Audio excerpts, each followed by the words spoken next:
요즘 자동차 업계는 위드 코로나 분위기와는 관계없이 좌불안석입니다.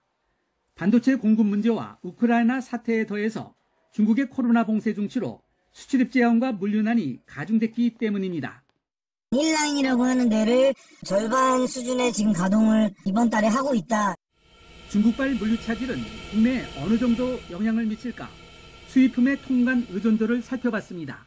주요 수입품 가운데 상하이 통관 의존도 비중은 전체의 7.4%, 의존도 100%인 물품은 3개, 50% 이상은 60개가 넘습니다. 더 큰 문제는 봉쇄 조치가 장수정 등 다른 지역으로 확대 적용돼서 파장이 커지고 있다는 겁니다. 우리 전체 중국에서 장수성의 수입 비중이 22.8% 정도 됐고요. 그 다음에 이제 산동성 같은 경우는 16.5%. 그러니까 이 상해보다는 훨씬 더 그 큰 규모로 이제 교역을 하고 있거든요. 광동성 같은 경우는 12% 정도 되니까 실상 이제 주변으로 이제 코로나가 좀 확대될 경우에 실질적으로 우리에게 미칠 수 있는 파급력이 훨씬 더 크다고. 중국산 수입 의존도를 수입의 기준으로 보면 배터리 부분이 80%로 가장 높고 반도체 관련은 30%, 휴대전화 25% 등으로 수입 물류 지연에 따른 생산 차질이 클 수밖에 없는 상황입니다.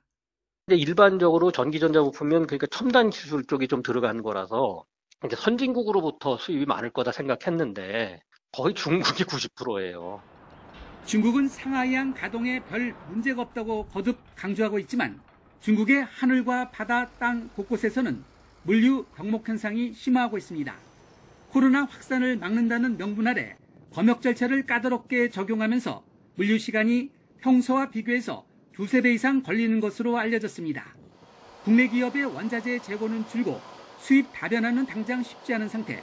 이로 인해 생산 차질 등 직간접적인 타격이 커지고 있지만 기업들은 당장 뾰족한 대책 마련이 쉽지 않아 발을 동동 구르고 있습니다.